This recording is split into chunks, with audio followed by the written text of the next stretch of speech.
Hey, everybody. All right. How are you? It's nice to see you. Nice to see you. Hi. Good looking people. Good looking group of people, huh? That's John over there with the whole crew. Congratulations. Well, thank you very much, everybody. This is a very important day. It's a day that we're delighted to swear in Dr. Mehmet Oz as the next administrator of the Centers for Medicine and Medicaid Services, which is a big deal. Congratulations to Dr. Oz and his beautiful wife, Lisa, and their friends and family on this really incredible achievement. Come a long way. It's amazing. Dr. Oz comes to this position as one of the nation's most talented and beloved medical professionals. He graduated from Harvard University. Ah, Harvard. Well, how convenient. Should we talk about Harvard? Before obtaining his MD at the University of Pennsylvania School of Medicine, a great one, and really some amazing education while also earning an MBA from the wonderful Wharton School of Business. He completed his medical residency at the world-renowned New York Presbyterian Columbia University Medical Center. Dr. Oz then had a sterling medical career in which he became an internationally acclaimed heart and lung surgeon, highly respected. He served as director of the Cardiovascular Institute and integrative medicine program at New York Presbyterian, and as a longtime professor at Columbia University's College of Physicians and Surgeons. Boy, oh boy, Doctor, I thought he just did a show. I only know the show. You know why I know the show? Because he said, I'm a little overweight, I should lose some weight. I did a show, and that's what I got out of it. That was not good.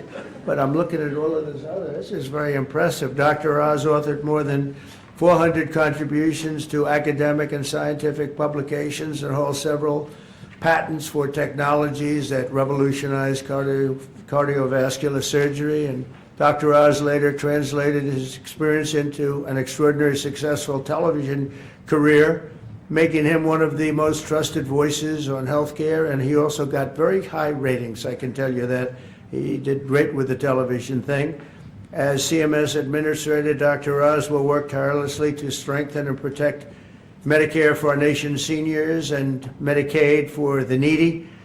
Just as I promised, there will be no cuts. We're not going to have any cuts. We're going to have only help. Dr. Oz will work to improve the quality of care for decades to come, and he'll ensure that criminals, fraudsters, and illegal aliens are not permitted to rob America's seniors. They are trying, but they're not going to get away with it. He will also work alongside Secretary of Health and Human Services Robert F. Kennedy Jr. I've heard of him. He's a pretty famous guy. He's doing a great job to address the crisis of chronic illness and to make America healthy again. So I want to just thank Dr. Oz, and because this is a big commitment he's making. He has a lot of options, and this is a big, big commitment. And I want to congratulate you and your family on really an amazing life, and I think this is going to be by far the most important part of an already incredible life. So thank you very much. God bless you. Congratulations, it's amazing. Congratulations. Wow, what a job, huh? Yeah. Are you ready, Bobby? Sure. Let's do it. You put your hand on the Bible, your left hand, and raise your right hand. And repeat after me.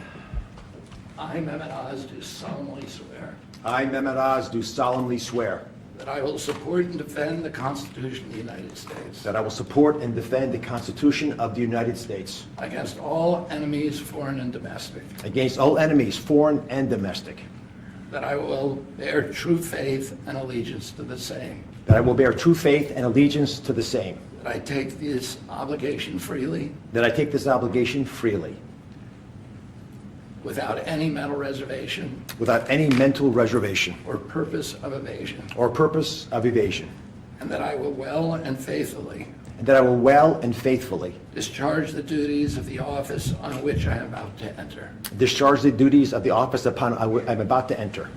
So help me God. So help me God. God bless you. Congratulations. Thank you very much.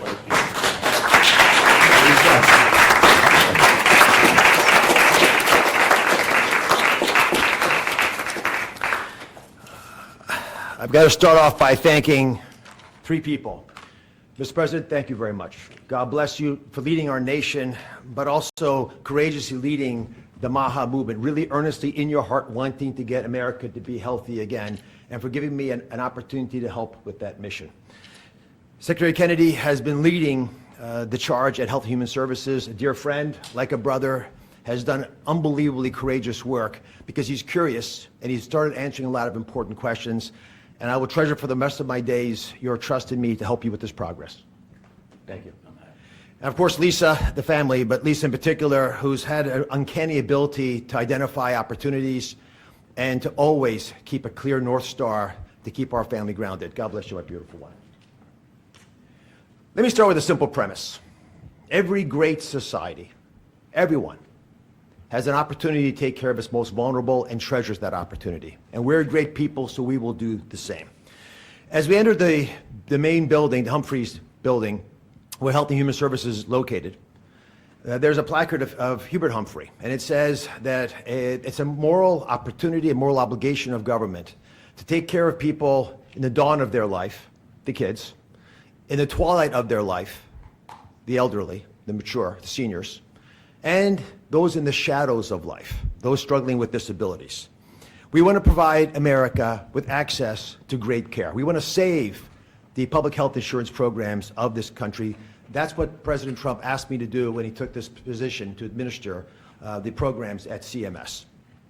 Now, if we're going to do that, we've got to be honest with each other. And a physician, President Trump, has to always do that, right? We've got to share news, so do presidents, that folks don't want to hear, but it's important for our well-being. So I'm going to give you 4 bullet points to remember. Bullet point number 1, and they're all numbered in order for a reason.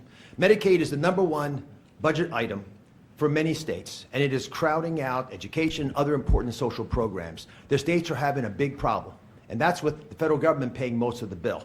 Item number 2, healthcare expenditures are increasing at 2% higher than the economy is growing. And because of that, we spend more than 2 times per person on healthcare than any other country on the planet, and we're not getting value for that. Because number 3 is that we are, in America, experiencing an unfortunate problem, which is medical errors are the number 3 cause of death. Did you know that, Mr. President? It's surprising with that much money invested, we're still having problems. And number 4, our life expectancy, despite all this investment, is continuing to slip back. We're now more than 4 years shorter in our life expectancy than countries that we used to be equal to. But I am optimistic. Why? Because we control our destiny. Because at its very core, we have a generational opportunity, a unique ability to save the healthcare system because we control all the big pieces. America is too great for small dreams. So I've got some big ideas that I'd like to share that we've worked through with my staff who are cordoned off over there, and there's a lot of us. We've got almost more than 6,000 people at CMS working on this and 40,000 contractors helping. So we've got a lot of people. What are we going to do? First, we're going to reduce chronic disease. How do you do that? 70% of the healthcare expenditures of this country are driven by chronic disease. And it is your patriotic duty, I'll say it again, the patriotic duty of all Americans to take care of themselves, because it's important for serving in the military, but it's also important because healthy people don't consume healthcare resources. The best way to reduce drug spending is to use less drugs because you don't need them because you're healthy. And it feels a lot better as well. The President and Secretary Kennedy have been pushing the MAHA agenda because it makes it easier for people to do the right thing, especially the mothers of this great land, because they're the ones who really get caught with this responsibility. They're the ones deciding for their kids. They're the ones we want to empower. And curiosity, which is the key word here, truly asking questions you want the answers to, will allow the MAHA movement to thrive. The next big thing we want to focus on is modernizing Medicare and Medicaid. That's how Americans will get the care that they want, need, and deserve. We need to empower patients and providers, both. The doctors and the patients both have to be equipped with better tools. And the President is showing that he actually does love and cherish Medicare with all these executive orders, like the one on transparency, sir, that really helps us by making sure people are equipped with information. So you shine a light in the dark shadows where so much of the problems happen with the healthcare system. And remember, the most expensive care is bad quality care. That's what we want to stamp out. And finally, we want to crush fraud, waste, and abuse. This is stunning to me. I've got a message for all the bad guys from me, the Secretary, and the President. We are going to stop people from stealing from our most vulnerable, from stealing with the taxpayers of America, or honestly trying to support these programs. And we're going to be able to do it in quite a few ways. We are coming for you. And I'll give you a couple examples. Mr. President, these are ones that you may want to use in some of your future conversations. Almost 250,000 people, American citizens, were fraudulently enrolled without their knowledge in exchange programs by brokers who were unscrupulous, stealing from the U.S. government by pretending these people were on programs they never told them about. Tens of millions of dollars, Mr. President, are being spent on illegal immigrants receiving Medicaid in California, and they're pushing the bill to us. Should we stop that? I think so. That will not continue. We're spending about $1 billion on Medicaid programs for dual state eligible patients, which means you live in one state, but the system thinks you're another state, and maybe a third state, and we're paying all 3 states for services you're not getting because you don't live in 3 states all at once. And finally, and this one really bothers me, there are states who are using Medicaid dollars for people who are vulnerable are being used for non-medical purposes. For example, public labor unions are getting child care through some of this money. That doesn't make sense to me. Housekeeping, I wish I could get that for my home. There's a big problem with student loan repayments taking place with Medicaid dollars. That's not where it should be used. And we are paying for DEI programs. I could go on, but these are all programs, Mr. President, that we have created a war room at CMS to go after, to catch the fraud in real time before the money leaves the federal coffers, so we have the money to reinvest in healthcare to make it even stronger than it's been before. Together, we're going to make the care better. We're going to make the outcomes improve, and we're going to make sure that America can actually be the healthiest country that could ever possibly be. We'll make America healthy again. God bless you both, sir.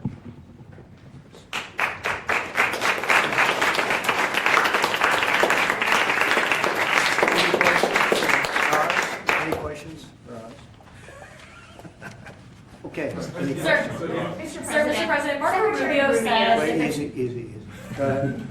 Secretary Rubio said that the U.S. will have to figure out whether a deal can be done between Russia and Ukraine in a matter of days, or you will just move on. Yeah, very short.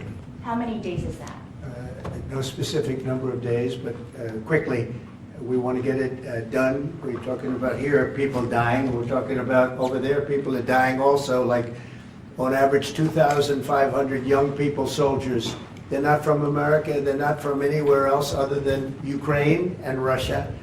But we want to save these lives. So it's 2,500 a week are being killed in battle. It's a vicious battle with the best equipment, the best everything, and it is brutal.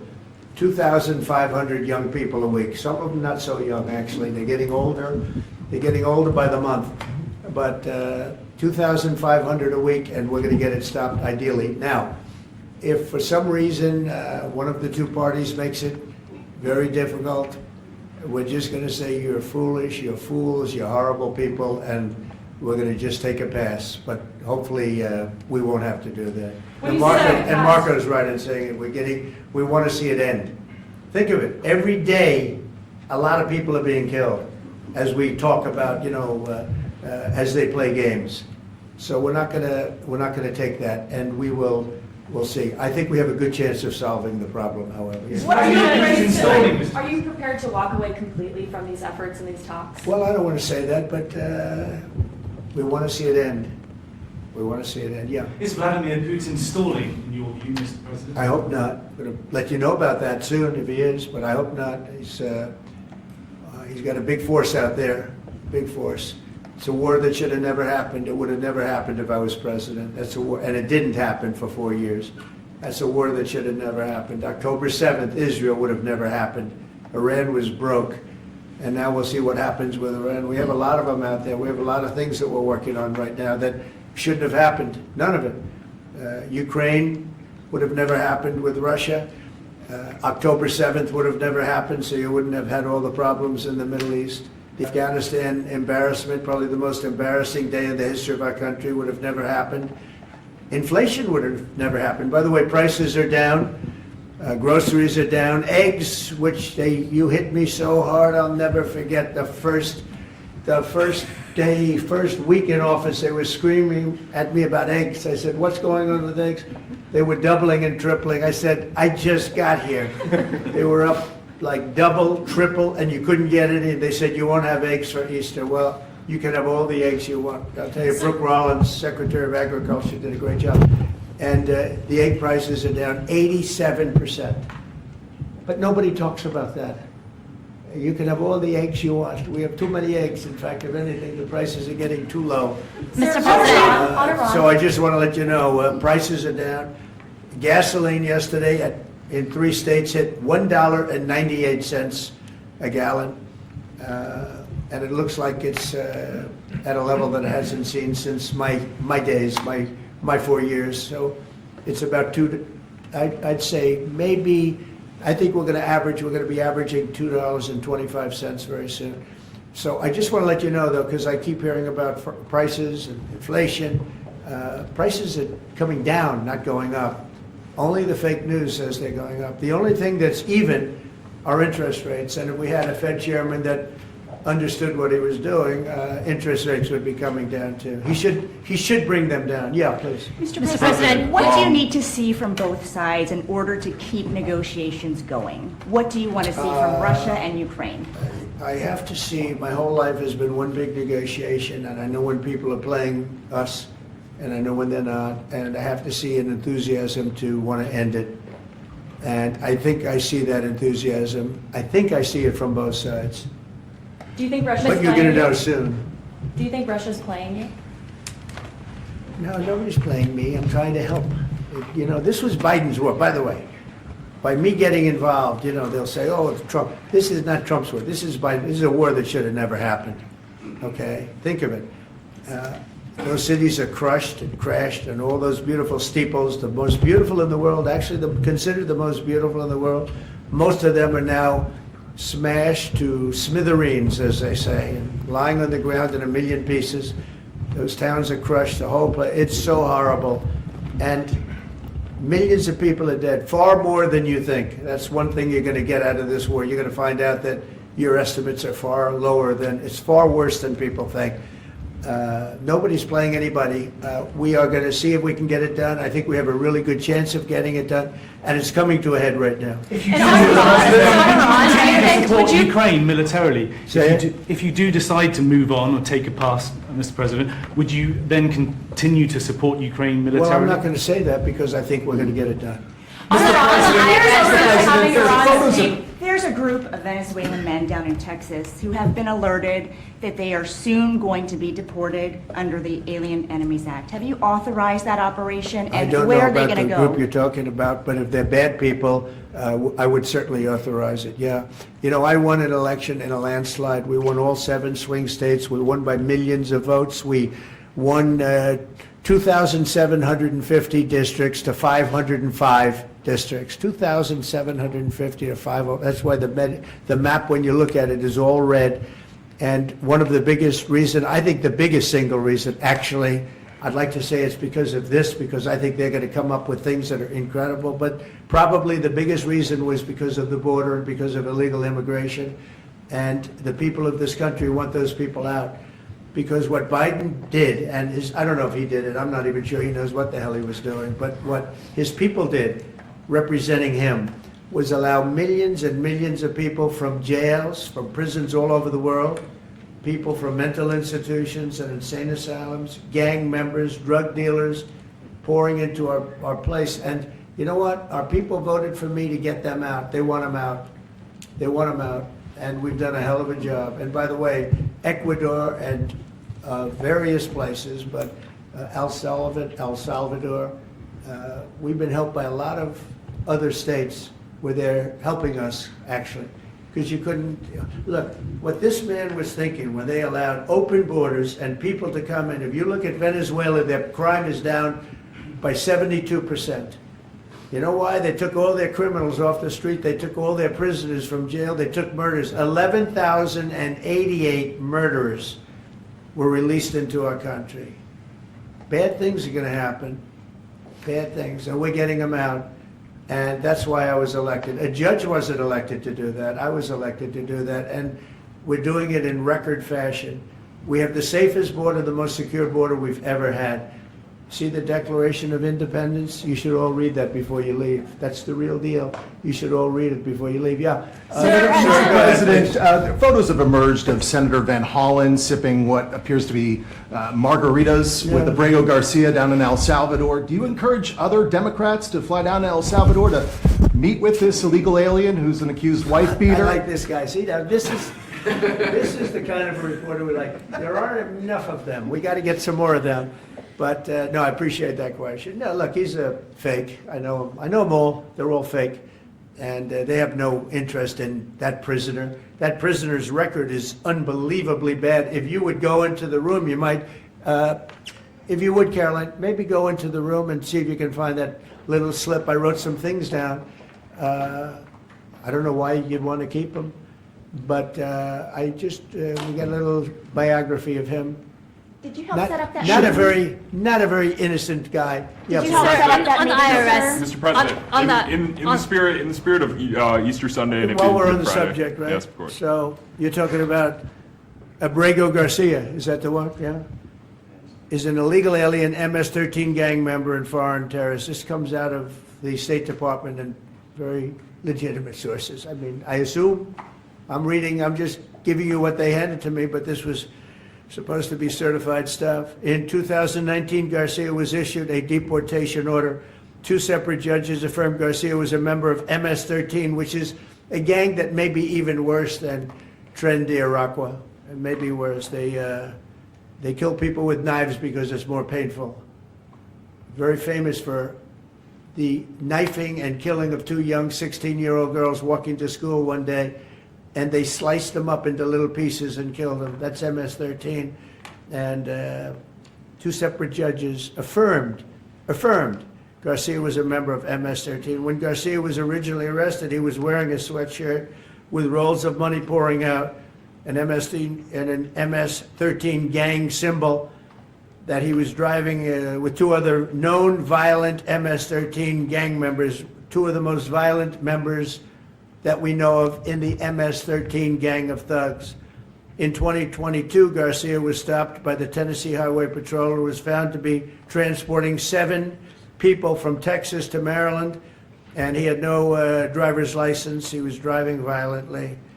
In 2020 and 2021, Garcia's wife filed for a protective order from him and said he was violent and abusive and really scary, including allegations that he punched and scratched her on the eye, left her bleeding after throwing her laptop on the floor at her, ripped her shirt, and ripped off her shorts. He then grabbed her arm, leaving very severe marks. Garcia's wife also wrote in court, "At this point, I am afraid to be close to him. I just don't want to be close. I have multiple photos and videos how violent he can be and all of the bruises that he's left on me." She just couldn't get anywhere near him. This is the man that the Democrats are wanting us to fly back from El Salvador to be a happily ensconced member of the USA family. Isn't it a shame? And by the way, I've been hit pretty hard by fake shows, fake news, MSDNC in particular, where they talk about how evil I am, that this man would be thrown out of our country. This man is according to certified statements that we get, is a very violent person. And they want this man to be brought back into our country where he can be free and to stay as a happily Maryland, they call him the Maryland man. He's a Maryland father. No, this is a violent person. Who they don't talk about is that wonderful angel mom who lost her daughter, who had 5 beautiful children, and she was killed violently. And, she spoke, and she spoke unbelievably. I saw it, and the fake news didn't pick it up. She spoke. She was in tears. She's devastated. Her life is, essentially, she's told me her life is like over. But there was I think no stories. Isn't that true? No stories. Yes, sir. 0 stories. It was the most emotional thing. Everybody that watched it, they couldn't believe it. The fake news refused to put it up. So it's very sad. And yet they talk about this guy like he's an angel. See the angel up there? They think he's like that, like a little angel. Do you Sir, encourage also, other Democrats would to you be- visit? Would you be open to You know, it has letting no Iran? impact, the way she, it's just like, let it, no impact. It's just like unbalanced. Would you do that? Go ahead, what I would Sir, do. on Iran, would you be open to letting Iran Say that. keep some kind of civil nuclear program? No Or would impact the entire whatsoever. program need to be dismantled? I'm for stopping Iran, very simply, from having a nuclear weapon. They can't have a nuclear weapon. So the I entire want program Iran dismantled? to be great and prosperous and terrific. I stopped them once they were broke and they didn't have any money for Hamas. They didn't have any money for Hezbollah. There wouldn't have been an October 7th disaster. They were broke. They had no money, and they weren't spending it to terrorist organizations because they had none. When Biden came in, he took all the sanctions off. China wasn't allowed to buy. I said, you buy, if you buy, because they're their biggest customer, I said, you buy 1 barrel of oil, just 1 barrel of oil from Iran, and you can't do business in the United States. And by the way, we have nice conversations going with China just to intercede, you know. It's like really very good. But Have you spoken with Xi? with Iran, they can't have a nuclear weapon. And if they have a nuclear weapon, you'll all be very unhappy. You'll all be very unhappy. Have you 'Cause spoken your with life, Xi? your life, Who is leading your those life trade will be in talks? great danger. Yeah. Mr. President. Yeah. Do you want me to start? Go.